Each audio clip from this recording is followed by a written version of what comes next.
Hello once again. Thank you for joining us here on the Space Nuts podcast. My name is Andrew Dunkley, and joining me as always my partner in crime and all things space and space science and astronomy and astrophysics and genealogy. No, not that. Fred Watson. Hello, Fred. We'll do genealogy as well. The only thing we don't do, Andrew, is sport and relationships. Everything else is fair game. Yeah, or politics, yeah, maybe occasionally. We should stay. You're right. We should steer clear of that too. Definitely should. Now, on this episode 241 of the Space Nuts podcast, we are going to look at the successful landing of the Perseverance Rover on Mars and what happens next. What's it doing? Has it stopped for fuel? Do the kids need to go to the toilet? Things like that. And evidence of life. They might have a go at that. There's also a study into binary stars that's released some results. This is done through the Gaia Observatory, and some of the information that's come out of that's been quite fascinating. So we'll look at that. And questions. This audio question from Judd in Melbourne fascinates me. He's been down watching the tennis, the Australian Open, and he was wondering about the shadows on the court. So, yeah, that's going to be interesting. And another question about the Lagrange points, or the Lagrange points, and plenty more that'll probably pop up during the course of our conversation today.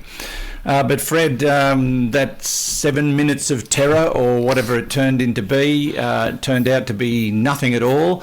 And the footage of the rover, from the landing craft lowering it down and from the rover looking up, spectacular stuff. Taking nothing away from the other two missions that are orbiting Mars at the moment from China and the UAE, this technological achievement takes it to a whole new level. Wow, what an amazing effort to get that thing down. A soft landing on Mars, and all systems go. That's absolutely right, Andrew. Did you watch it live? I watched the NASA webcast. Did you see that? I didn't. It was a bit past my bedtime. No, it wasn't. It was 10 to 8 in the morning. Yeah, that's way past my bedtime. No, I didn't know what time it was, and I would have been on the radio at that time anyway. That's so right. Yes, in fact, I remember thinking that. Oh, Andrew won't be listening to this. Yeah, so I missed it, but I caught it all again later. Yeah, and of course, and it was all over the news. It was just fabulous, and to think that they've dropped that rover down and it's completely made of spare parts. Yes, 90%. Some of it from my Honda Jazz. It's fabulous effort.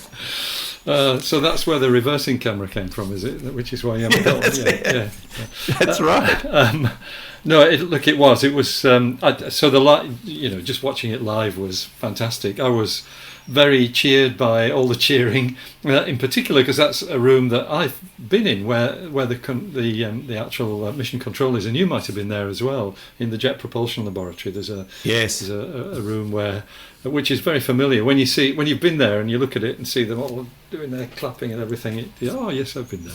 But that, of course, a minor detail. But no, you're absolutely right. It's a total triumph, and I endorse what you just said. That's 3 out of 3 for the three spacecraft that have gone to Mars. They've all done what they're supposed to have done. Hope is in orbit, and I think ramping up to its science mission on the weather and atmosphere of Mars. Tianwen-1 is in orbit. It's going to track down. It's going to start its all the orbital reconnaissance and things that it wants to do to look for the best site to put their lander down, which will be May or June, we believe. But all going well with that. And of course, Perseverance, they really stole the show by not going into orbit, but doing that 7 minutes of terror entry into Mars's atmosphere, and then showing us the video, as you said. So we've got cameras, or the cameras on various bits of the spacecraft that were actually, allowing us to see, not in real time, but a bit later, this footage I think the 4 cameras involved were the parachute uplook cameras, the descent stage downlook cameras, the rover uplook camera, and the rover downlook camera. So all of those. I think it. Did I read correctly? It's got 10 cameras on it. I think it's 19. It's a huge 19. number. Yeah, which is why your Honda Jazz doesn't have one. It's all. No, it's got nothing. Yeah, they've all gone. Nothing at all. It's yeah, that's right. So it's festooned with cameras, and they're pretty high res cameras as well. So we will see Mars as we've never seen it. We probably see lots of 3D images. So we'll all have to get our 3D glasses out to have a look at them. But I think we're in for a treat when this rover starts working. And of course, the other component, Ingenuity, the helicopter, which is currently strapped onto the underbelly of Perseverance, I think inside a dust cover. That I think is going to be 1 to 2 months before it's deployed. And at present, what they're doing is in stages. They're charging up its batteries from Perseverance itself. It was sent there with no charge in the batteries, probably for good reason, I'm sure.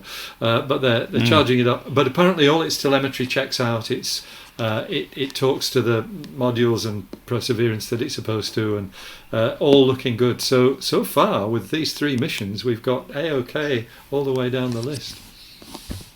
Now, one of the things that NASA has released is audio from just after the landing of Perseverance, and they caught some breeze. Now, I'm going to try and play it, but it's a very, very soft sound. I'm going to play. They sent 2 pieces of audio, one with the rover audio filtered out, but I think I'll leave that in so that you can hear something. But listen for the gusts of breeze that are in the background of this audio. This is Perseverance on the ground. Very hard to hear. There it is. Yeah, you can hear them there. That little rumble. Yeah, just a little wisp of breeze from the Martian surface hitting the microphones. Yeah, fabulous. So that's, and the rover, it sounds like my Honda Jazz. So there we go. It's in good condition. Very good condition.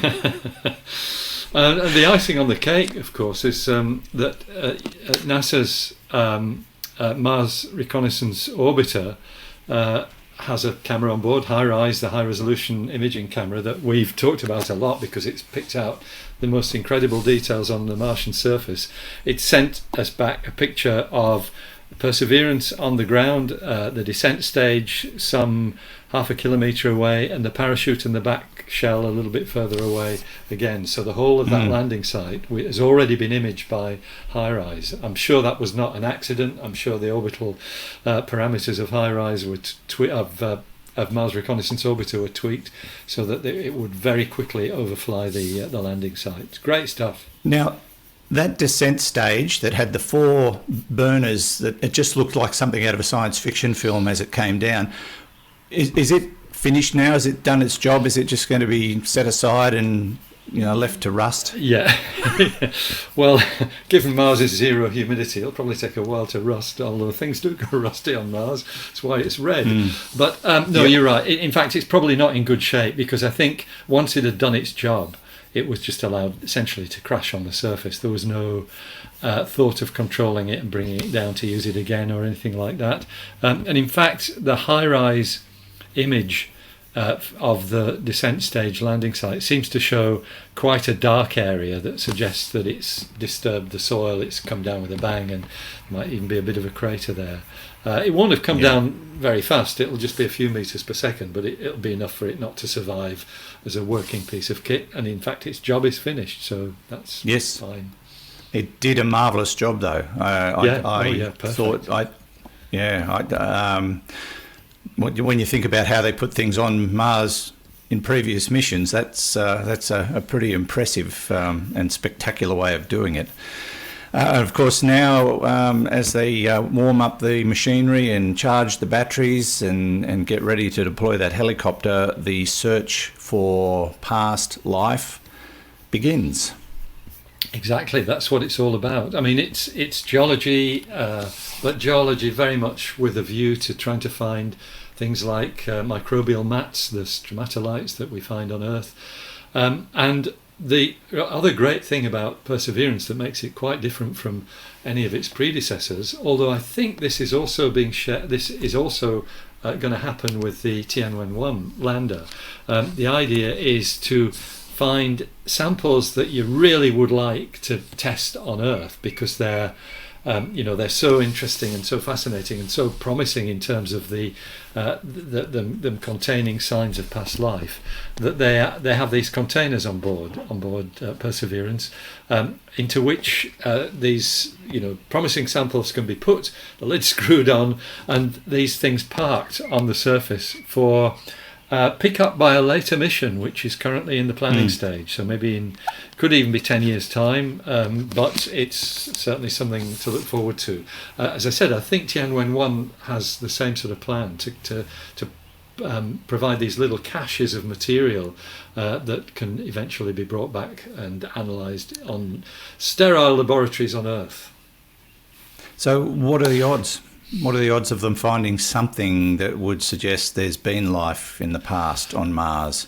And I'm going to assume, based on the way this is being done, we're not going to find anything alive, if there is anything alive on Mars. One of the senior mission scientists, this is a lovely quote from him. He said it's really designed to look for ancient life, and it probably would not detect present life unless something actually got up and jumped in front of the cameras.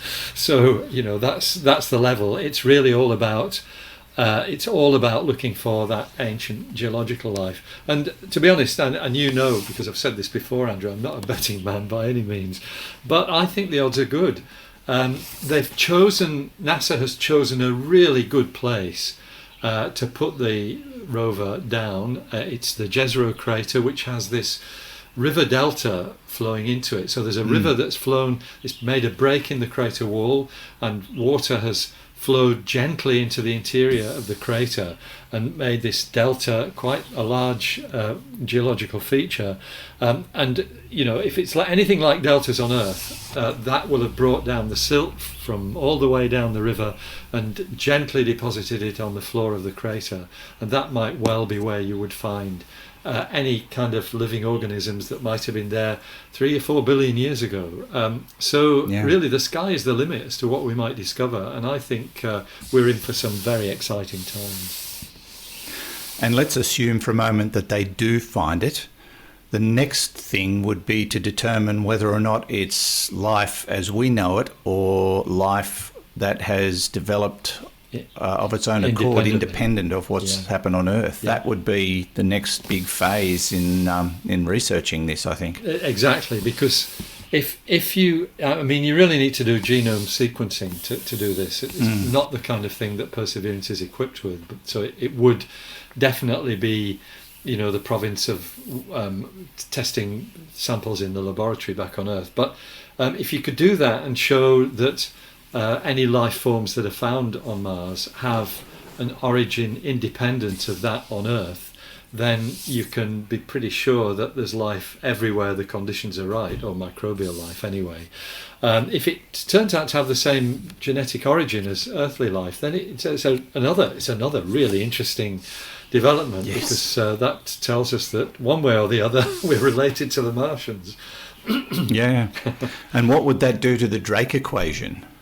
Well, it probably makes the Drake equation a little bit more stringent. If you do find that Martian life has an independent origin, then that actually it puts higher probabilities into the Drake equation than if it turns out to be related just to the earthly life. So it would change our view of ourselves and the possibilities of finding alien life. Indeed. One of the other things that I've really enjoyed in regard to this successful deployment has been some of the social media activity. Lots of chitter-chatter about it, but some of the memes people have been putting out. You and I talked about one the other day where they dug up an old one from 1997 where it's got this panoramic photo of red Mars and rocks and everything and nothing but a McDonald's sign in the distance. Yes, I love that one. A bunch of Martian protesters telling Earthlings to buzz off, basically. They used a different word. But anyway, and then I saw another one where there were two aliens holding up a picture of a desolate planet in front of the rover's camera, screening a Martian city behind the picture. Yeah. I thought that was a good one too. Yeah, people have been having a lot of fun with it. But, that says to me that everyone's excited about this mission, excited about the success and the potential of it. I think when you start to make nice, clean, funny jokes about it like that, you're not having a crack. You're actually getting into the spirit of it, I think. Yeah, very much so. That's right. That's great stuff. It is indeed. We will watch with interest, of course, and we will certainly be here to tell you how things progress in the coming, 2 years is the life of the mission, isn't it, Fred? A couple of years? Nominally, that's right, but you can bet your life it goes on for a lot longer than that. Assuming everything works. Look at the others. Yeah. Yes, indeed. I mean, it's hard to believe. You're listening. Go on. Sorry? I was going to say, Curiosity. No, I was just going to do my... Curiosity's been working for 9 years now. It's just... Incredible. Yeah, it seems like only yesterday that it went through its 7 minutes of terror. Yeah. Yeah. It should have been called Perseverance by the sound it should, yeah. And then this one, which was jealous, could have been called Animosity.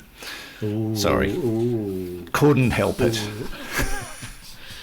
Time for a break. You're listening to the Space Nuts podcast with Andrew Dunkley and Fred Watson. Roger, you're loud and clear here also. Space Nuts. This is the Space Nuts podcast with Andrew Dunkley and, of course, Fred Watson, professor at large, or astronomer at large, but he's also a professor, but he's not a large professor. He's quite fit and healthy, as a matter of fact. Now, before we get back to our show and the next topic, just again, a shout out and thanks to our patrons who are signing up in ones and twos. But that's great. Thank you for putting a little bit of money aside to help the podcast and continue on. You can sign up for as little, or they put the price up for it, $4.50 a month, which is still, not a massive amount of money, but $4.50 a month, or if you want to pay for a year in advance, which a few people have done, you can do that. You can do it through patreon.com/spacenuts. You can do it through Acast, or you can do it through Supercast. All the details are on our website. If you want to do it, it's purely voluntary at spacenutspodcast.com. Now, Fred, we have talked about the Gaia mission, the Gaia Observatory before, and what it's trying to achieve, but some new data from the Gaia Space Observatory has given astronomers a bit more of an inkling into what's happening with binary star systems. In fact, it looks like they've just released this incredible atlas of star systems that are being studied by Gaia. This sounds very exciting indeed. It is actually. It's a slightly esoteric because it's the stuff of astronomy is binary stars, and just to recap on Gaia. Gaia is a space observatory, as you've said. It's run by the European Space Agency, and its mission is the very accurate determination of star positions over time. So not only do you get a snapshot at any given time of the exact positions of stars down to levels of micro arc seconds, which are really unbelievable to a ground-based astronomer, where the atmosphere smears everything out to within 2 or 3 arc seconds.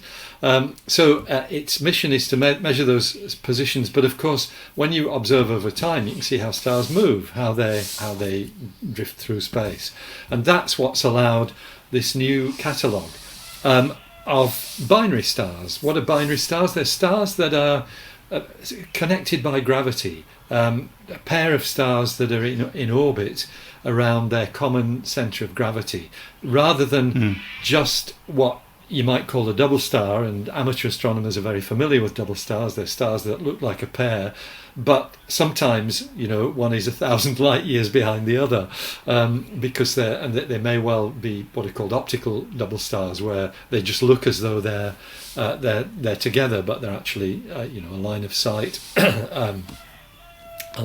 accident. Hello, Gregory. Yes, yeah, that's right. Sorry, he's in the distance. I've got the door open. That's why I just let a bit more light in. Anyway, astronomers are interested in binary stars because the thinking is that when you come to sun-like stars like the sun, about half of all sun-like stars should be in binary pairs. And that's really a very interesting statistic, because the catalogues of binary stars until now have been much smaller. I've been slightly involved with this kind of thing, but from a different perspective. When we were doing the RAVE experiment, the radial velocity experiment, one of the ways of detecting binary stars is to look for the changing velocities of stars as they orbit around one another. They're ones that you don't see as two separate stars. All you can tell is that there's two because the spectrum of the pair actually combines. And we found, I don't know how many it was a few dozen, I think, from the RAVE catalogue. A previous space astrometry observatory, and astrometry is the science of accurately measuring the positions of stars. In fact, Gaia's predecessor in many ways was called Hipparchus. I remember, I think it was 82, I was at a meeting where we were planning what Hipparchus might do, and now it's long gone and there's a super duper replacement with Gaia.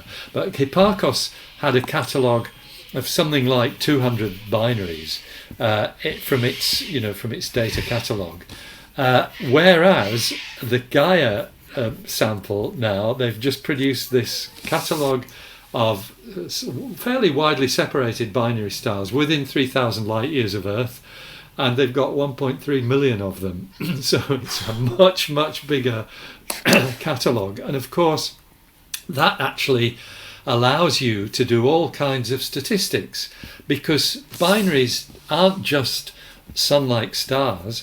Many of them are white dwarf stars. Sometimes you've got a white dwarf star with a normal star companion. White dwarfs are what our sun will end up as in about 4 billion, 5 billion years' time. Yeah.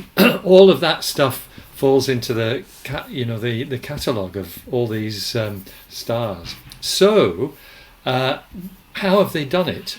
Well, what they've done is it's been really quite clever. They've been looking specifically for binary stars that are relatively widely separated, so it takes them a long time to make one orbit around each other, and that's a bit difficult to measure with the kind of equipment certainly that we're using with RAVE.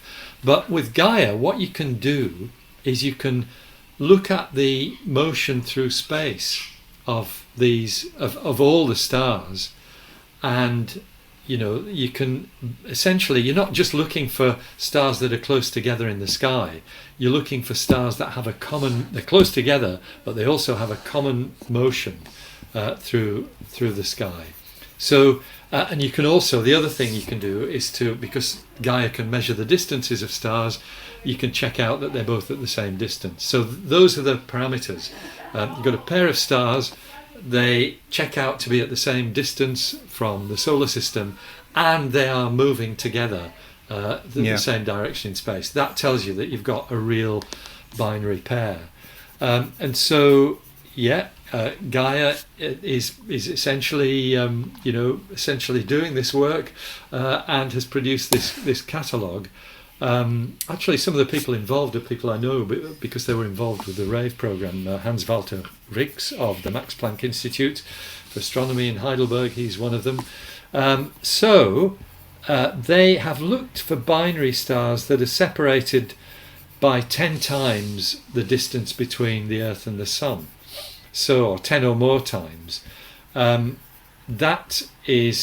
are the sort of widely spaced ones, and what you get is something like, I think in their measurements they've actually measured that 25% of all sun-like stars have a binary companion at separations more than about, actually these are quite distant, more than about 30 times the Earth's distance from the Sun, which is more or less the same distance from the Sun to Pluto. Okay. And he said it's really interesting, the distribution peaks at a separation of 30 or 50 astronomical units, 30 or 50 times the distance to the Sun. That's really quite a curious phenomenon to find what distance you have the most of these pairs, and it must tell us something about the evolution of binary stars. Well, we've talked before about our sun having had a partner at some stage, whether or not it was a binary or if it was just I think we have referred to it as a binary, and it's drifted off somewhere. Just imagine, though, if it sort of was at the distance of Pluto, what would our solar system be like then? I mean, when you look at the sun from Pluto, it's not very big, but if there was another one around that region, things would be very different, wouldn't they? That's exactly right. They would. It is absolutely right that it may well be that the sun had a companion back in the early history of the solar system, 4.6 billion years ago, that has now drifted off. That's now become freed from the gravitational attraction of the pair. And this plays into one of the things that has been discovered from this new catalogue, and I'm quoting one of the authors here. It's not Hans Walter, I can't remember which one it is, but let me just quote. This comes directly from the authors of the work. One thing we found that is cool, we discovered this with Gaia, but we can now study it better with the new sample, is that binaries like to be identical twins. So they're stars that are very, very similar in mass. Many binary star pairs are similar in mass. So if you've got one sun-like star, you've got another sun-like stars. And he says that is really weird, because most of them are separated by hundreds or thousands of astronomical units, one astronomical unit being the distance of the Earth to the Sun. So they are so far apart that by conventional star formation theories, their masses should be random. But the data tells a different story. They know something about their companions' masses. And the implication is that they formed much closer together, in some sort of process that tended to equalize their masses and then migrated apart. Maybe because of interactions with other stars. Remember that the Sun and most of the stars that we know actually are formed in clusters. So they, like the Pleiades, the seven sisters, that's actually got 200 stars in it or thereabouts. It's about 10 million years old, and those stars are typical of the kind of environment in which the Sun formed. Migrating apart is basically what happens, and that looks as though that is how the Sun lost its sibling, wherever it may be. Yeah. So now that they've created this catalogue, this 3D catalogue of binary stars and systems, as you said, 1.3 million of them within 3,000 light years of Earth, what are they going to do with it? What will it be useful for? Well, the sort of thing that we've been talking about, discovering what the conditions were like when these objects were formed. So that very thing, and it's actually Karim El-Badri, who's the author who I just quoted there, the very thing that he was saying that, the normal star formation theories tells you that the masses of stars should be random. But here you've got these widely separated pairs that are identical. So that immediately starts people looking back at their theories of star formation, the way stars form in clusters. That's the kind of thing that happens when you've got a really nice and large catalogue of any different class of object, whether it's quasars or galaxies or whatever. A large catalogue of samples lets you see the trends within it, and that's basically that they're further apart than you expect them to be. And it also lets you find the oddballs as well. That's one of the other things that catalogues do. And so I think Gaia spotted us. Yeah, probably. These two strange stars are 500 kilometers, 350 kilometers apart, and they talk to each other every week. Well, that's strange. Indeed. Yeah. And of course, so typically astronomical, the creation of this catalogue and these discoveries has just created so many more questions. Yes, exactly. Which often happens in astronomy. Yeah. So there'll be more to learn as I suppose people unravel the information that's been collated so brilliantly by Gaia. You're listening to the Space Nuts podcast, episode 241 with Andrew Dunkley and Professor Fred Watson. Space Nuts. Welcome back. This is Space Nuts, the podcast. We talk about astronomy and space science and all sorts of other stuff here on the podcast. And, good to have your company. Thanks for listening to us and supporting us on whatever platform you listen via, whether it's YouTube, where we can also be seen. That's always a worry. But anyway, that's the way it is. Or you can listen through Apple Podcasts, Google Podcasts, Stitcher. The list goes on. But whichever platform you use, thank you for supporting the Space Nuts podcast. We appreciate it. And we love your feedback. And Fred, we've got some questions from the audience. And the first one's an audio question, and it's related to the recent Australian Open Tennis Championships. So, hello, Andrew and Fred. This is Judd from Sydney. Love listening to your podcast every week. My wife and I love it. Thank you so much. We also love the tennis, and we've been watching a lot of the Australian Open over the past week. And I have a tennis astronomy question for you. I notice when we're watching daytime matches and the shadows creep across the court during the play, it's a bit distracting for the players, and they must have to work very hard at precisely aligning the courts so that the shadow lines up perfectly with the lines of the court.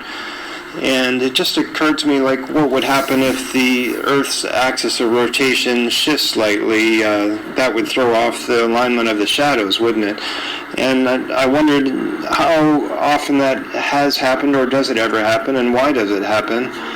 And how we know that.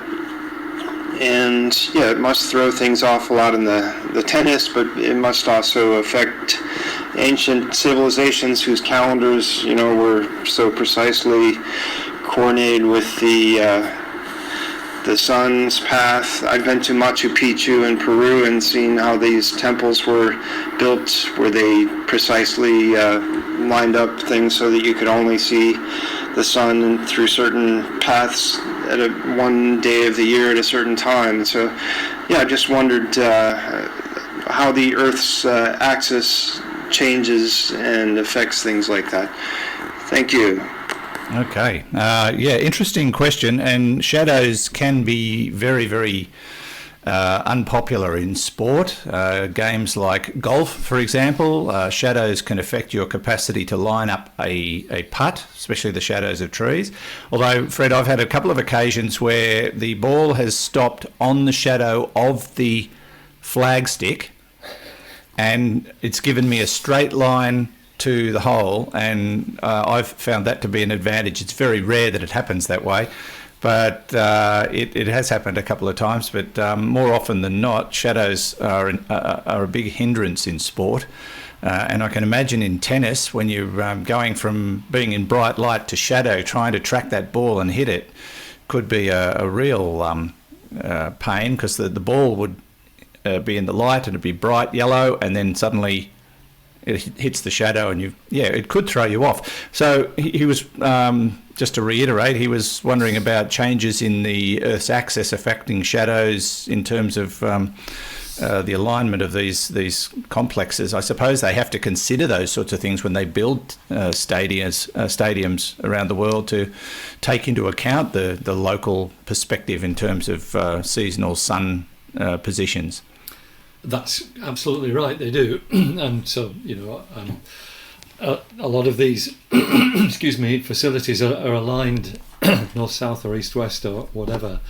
But let me just go back to the first part of Judd's question, because a bit of thought will show you that it doesn't really matter where the sun is and what the Earth's axis is doing. The shadow of the stadium will, if it starts off parallel to the court and the marking lines of the court, it will always be like that, because what you're talking about there is only the relationship between the court and its markings and the structure that is supporting the roof of the stadium. So if the roof is parallel to the markings on the court, then its shadow is always going to be parallel to the markings on the court. It doesn't really matter where the sun is, that parallelism will always be maintained. Okay. But Judd's right that things do change. The Earth's axis is actually very, very stable. There are very slight changes, ranging from changes that amount to a few tens of meters at the North Pole, which is trivial, really. The biggest change, though, is one that doesn't really affect shadows that much, and that's why things still work at Machu Picchu. I've been there too, and to many other archaeoastronomy sites in Peru. That is the precession of the Earth's axis. So by precession I mean, and it's easiest to imagine it with a spinning top. A spinning top is rotating on its axis, but it's also got this wobble. And if you think about it, the axis traces a circle out, and the Earth does exactly the same thing. It has this wobble. It takes the Earth's axis 26,000 years to go around once. It's not a new discovery. The ancient Greeks knew about this because you can sort of work it out from the way the constellations change. It's called the precession of the equinoxes, and that's because that's what happens. The equinoxes change along the celestial sphere. So while the sun doesn't really change its positions, the stars do in terms of the way that you see them. And that, for example, has allowed in ancient times people much further north than they can today. They could see the Southern Cross, whereas now it's invisible because precession has taken it below the horizon. And so and we see the effect of it too in things like the alignment of the pyramids, the ones that were built 4,000 or so years ago, often aligned by the stars, and those star positions have changed with respect to the Earth's equator because of this precession phenomenon. So yes, there are changes, and yes, they do affect our view of ancient astronomers, the science of archaeoastronomy, which is a very, very well developed field, and of course takes all these things completely into account. So yeah, great question, Judd, and it all started on a tennis court, which is great. And look, I agree with you, Andrew. I've looked at these matches and think, how on earth do the players cope with the fact that it's in bright sunlight for half the flight of the ball and in shadow for the rest of it? It must be very, very challenging.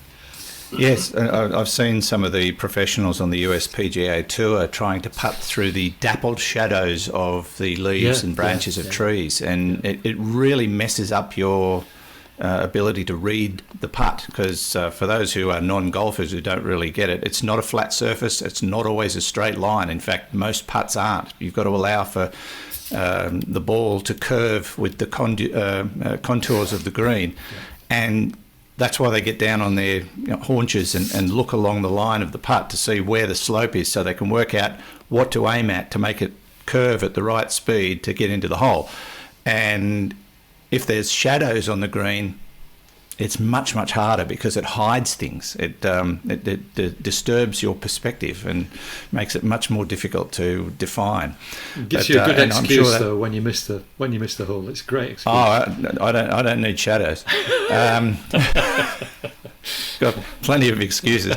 Actually, while we're talking about golf, last weekend, because we were hosting a New South Wales event at our course, I couldn't play in my local course, so I played a course I haven't played before, which is just up the road at a little town called Narromine, and it's got sand greens. Now, I haven't played on sand greens for 20 odd years, and it's a completely different ball game. And that was fun. I did actually play quite well, but it took me a few holes to get the hang of it because it's so different compared to putting on grass.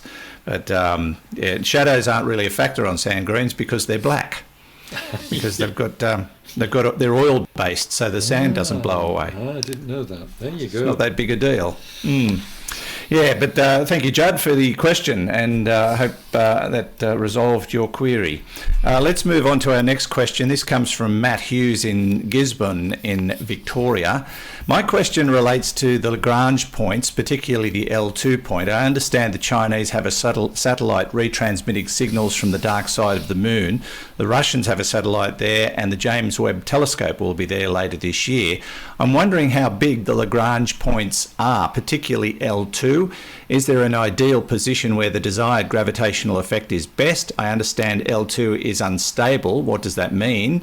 It's been listening to Space Nuts, that's what that means. Are objects in the L2 monitored to make sure they don't hit each other? Is there an international treaty? Thank you both for a very informative and enjoyable podcast. All the best for your time.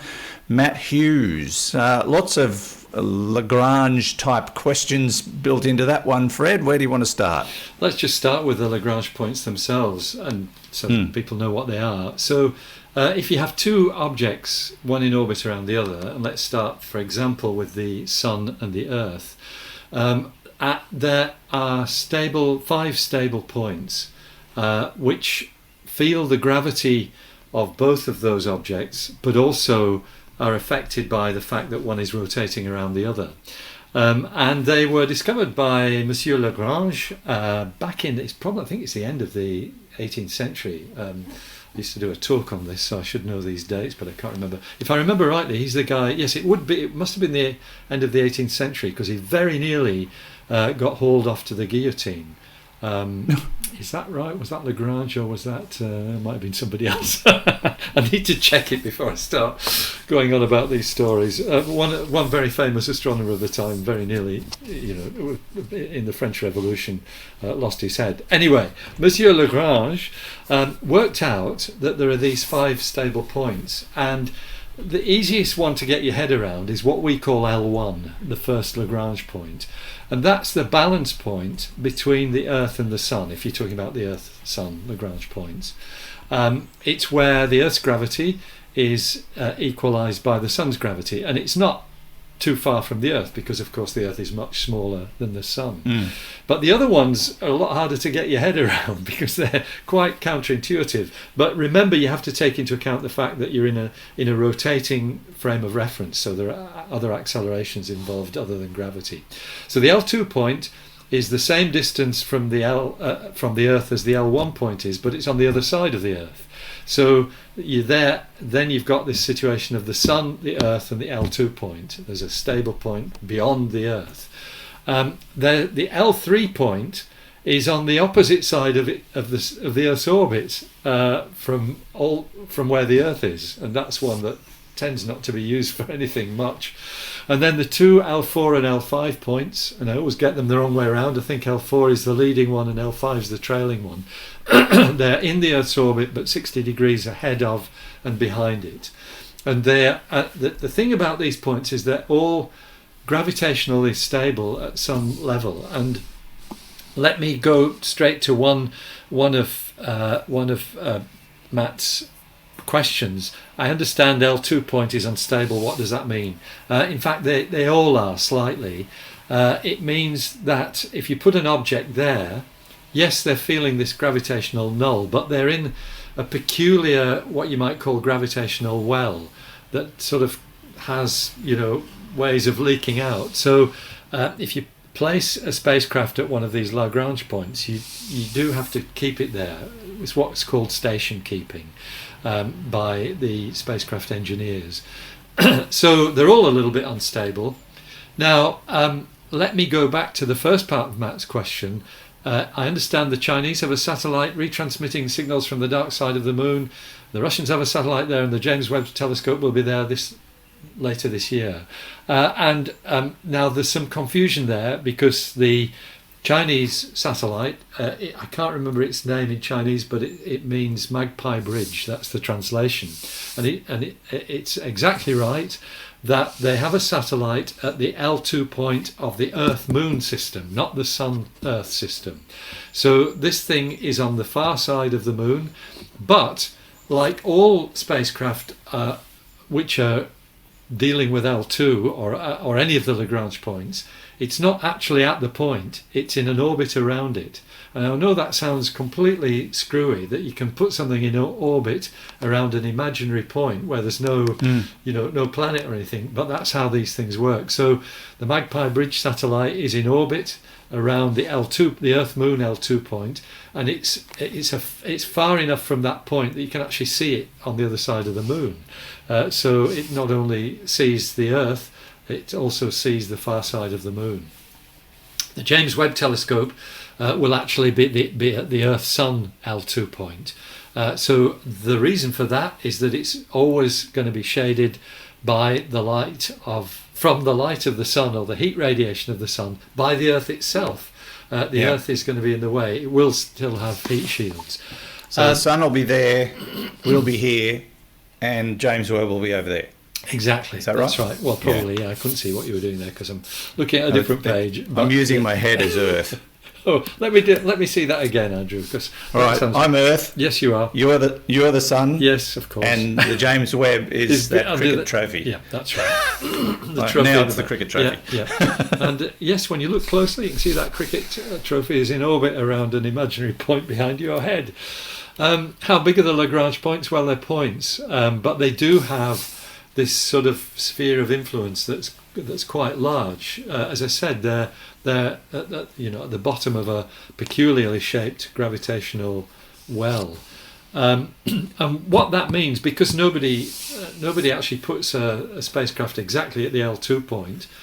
You always put it kind of in orbit around it. It's not quite such a crowded area as Matt has inferred. Our objects in the L2 point monitor to make sure they don't hit each other. Well, they are, and yes, there are agreements about things like that.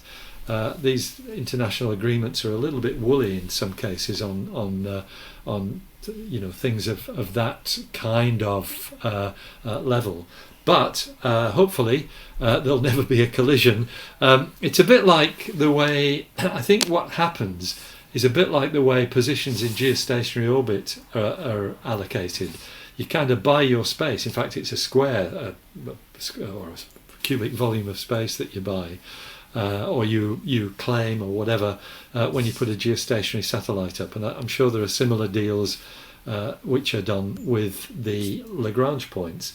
And finally, just to tie up the loose end, the L4 and L5 points are important. They're the ones that are in the same orbit as a planet going around the sun, because certainly in the case of Jupiter, there are 9,000 asteroids that are that orbit around the L4 and L5 points, and we call them the Trojan asteroids.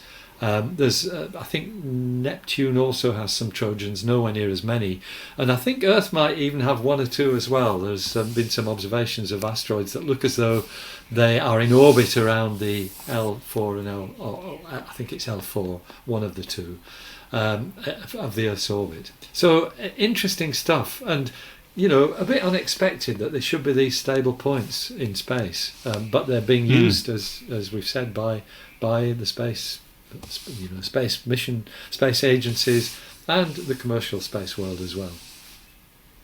Okay, there you go, Matt. Thank you for the question. And just in regard to your thought about his impending death, it was actually to do with the reign of terror during the French Revolution. Lagrange had been invited to Paris as a scientist. Yep. And around that time, during this reign of terror, there had been a decree ordering all foreigners to leave France. He was given a special exemption and allowed to stay, and so he was not sent to the guillotine, as was one particular scientist named Lavoisier, I think. Yes, that's right. And 27 other tax farmers who were arrested and sentenced to death and guillotined on the afternoon of the trial. Lagrange said of the death of Lavoisier, it only took a moment to cause his head to fall, and 100 years will not suffice to produce its like. There you So go. Yeah. he didn't take too well to that, but he did survive under those So I trying was the right guy circumstances. that I was thinking of. Yeah, that's good. Yes, indeed. Thanks again, Matt. Thanks also to Judd for the questions. Thanks, everybody, for listening. Don't forget, if you do have a question for us, go to our website, spacenutspodcast.com. You can send it through us to us in text form using the email interface, or you can send us an audio question. We do love those. Don't forget, in both cases, though, to tell us who you are and where you're from. We love to hear from your voices, but we also like to know where you're from. Being an international platform as Space Nuts has, it's a not just international, it's universal. It's a universal platform that we offer. But thank you for your contributions, and we'll look forward to some more questions very soon. Fred brings us to the end of another episode. Thank you, sir. Great pleasure. Good to talk, and there'll be no doubt many more things to talk about next time, which I look forward to. Yes, indeed. Thanks, Fred. Professor Fred Watson, astronomer at large, part of the Space Nuts team, and thanks again to Hugh back in the studio, who puts all the nuts and bolts on it and takes parts from my Honda Jazz to keep it all together. And from me, Andrew Dunkley, thanks as always. See you next time. Bye-bye. Space Nuts. You've been listening to the Space Nuts podcast. Available at Apple Podcasts, Google Podcasts, Spotify, iHeartRadio, or your favorite podcast player. You can also stream on demand at Bytes.com. This has been another quality podcast production from Bytes.com.